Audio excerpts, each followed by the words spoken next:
जय सिया राम।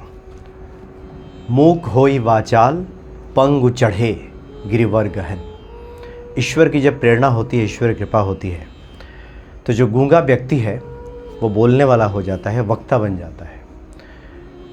जो पैरों से लाचार है, लंगड़ा के चलता है, वो भी ऊंचे पहाड़ पे चढ़ जाता है। ईश्वर की कृपा हो जाए तो ये संभव हो जाता है। बाबा नीम करोली जी महाराज ऐसा ही संत हैं कि जिस पे कृपा कर दें उसके लिए सब संभव हो जाता है। जो कार्य अब तक मुश्किल लग रहा था कि ये कैसे पूरा होगा, वो पूरा हो जाता है। बस एक मजबूत भरोसा, आस्था, विश्वास दृढ़ रखना पड़ेगा बाबा नीम करोली जी महाराज के प्रति। बाबा जी जब इलाहाबाद प्रवास में रहते थे, जब इलाहाबाद जाया करते थे तो चर्च लेन में ठहरा करते थे। वहीं पे एक दूध वाला आया करता था अक्सर दूध देने के लिए। बाबा जी जब भी जाते थे तो बाबा जी को प्रणाम करता था, बाबा जी हालचाल पूछ लिया करते थे। उसका नाम कुटुल था, इसकी चर्चा की गई है बाबा नीम करोली के अलौकिक प्रसंग में। तो वो जो दूधिया था, दूध वाला, बाबा से मिलता था, प्रणाम करता था, बहुत चिंतित रहता था। बाबा ही एक दिन उससे पूछ बैठे कि क्यों दुखी हो, क्या दिक्कत है तुम्हें, क्या परेशानी है। तो दूध वाले ने कहा कि बेटी बड़ी हो गई है, घर में पैसा नहीं है कि उसका विवाह कर सकें, और जितना कुछ दूध बेच करके पैसा आता है उसमें से बचता नहीं है कुछ, सब तो खर्च हो जाता है, खाने पीने में ही कम पड़ जाता है। तो विवाह के लिए तो कुछ पैसे ही नहीं है। तो बाबा ने कहा कि छोड़ो, इसकी चिंता क्या करते हो, तुम लड़की के लिए रिश्ता देखो, लड़का देखो, विवाह तय करो।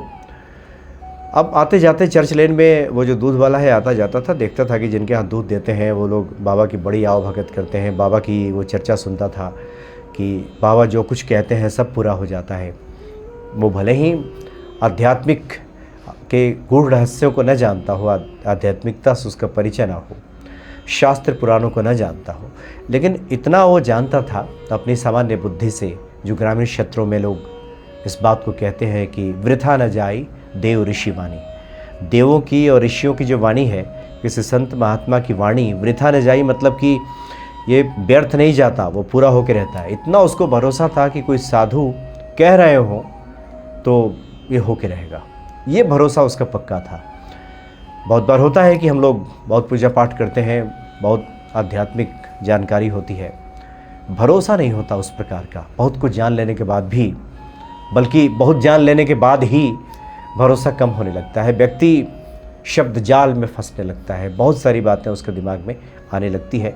लेकिन उस दूध वाले के साथ ऐसी कोई बात थी नहीं, पढ़ना लिखना जानता नहीं था, सिर्फ भरोसा था कि किसी साधु ने कह दिया है तो ये बात होके रहेगी। तो साधु ने कह दिया, बाबा नीम करोली जी महाराज ने कह दिया कि तुम्हारी बेटी की शादी होगी, तुम जाओ लड़का देखो। तो उसने लड़का देखना शुरू कर दिया, लड़का भी मिल गया, शादी की तारीख भी पक्की हो गई, लेकिन पैसे का इंतज़ाम नहीं हुआ। जो कुछ भी जोर बटोर के उसने पैसा रखा था उससे तो ये संभव ही नहीं था कि शादी होती।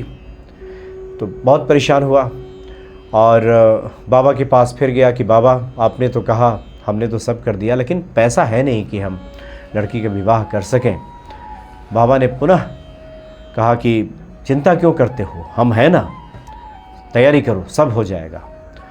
तो वो जो दूध वाला है, दूधिया, वो बताता है कि बहुत थक हार करके बैठा हुआ था, बेटी की शादी की तारीख नज़दीक आती जा रही थी, इतना पैसा था नहीं कि वो कुछ सामान खरीद सके, बारातियों के स्वागत के लिए जो आवश्यक सामग्री है वो सब मंगा सके। वो चुपचाप बैठा हुआ था कि अचानक एक व्यक्ति आकर के उसने कहा कि बहुत पहले, यानी कि उसके उस दूध वाले के पिताजी के समय में ही कुछ पैसा दिया गया था किसी को ब्याज पे, और वो लौटाया नहीं गया था, और इस बात को वो जानता भी नहीं था जो दूध वाला है कि कभी ऐसा हुआ था।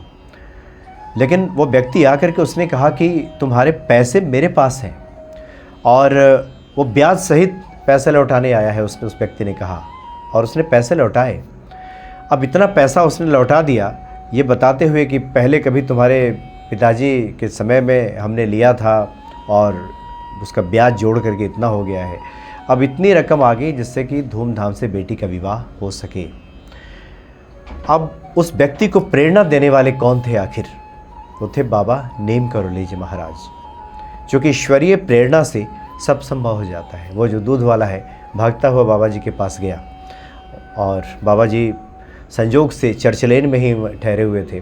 बाबा जी के चरणों पे गिरा और कहा कि महाराज जी, आपके आशीर्वाद से तो अब सब हंसी खुशी सब पूरा हो जाएगा, इसलिए आप मेरी बेटी के विवाह में आइएगा ज़रूर। उसने बड़े भाव के साथ बाबा को निमंत्रित किया और बात ये आती है कि बाबा जी कुछ देर के लिए उसकी बेटी के विवाह में गए थे आशीर्वाद देने के लिए। तो ईश्वर की कृपा से, ईश्वर की प्रेरणा से सब संभव हो जाता है। जो असंभव सा, कठिन सा कार्य देखने में लगता है वो सब सुगम हो जाता है। इसलिए दुर्गम काज जगत के जेते, सुगम अनुग्रह तुम्हारे तेते। हनुमान जी ऐसे हैं कि वो अनुग्रह कर दे तो कठिन से कठिन लगने वाला कार्य भी बिल्कुल आसान हो जाता है। जो पहाड़ लग रहा था वो बिल्कुल तिनके की तरह हो जाता है। सब संभव है ईश्वर की कृपा से। जय सिया राम।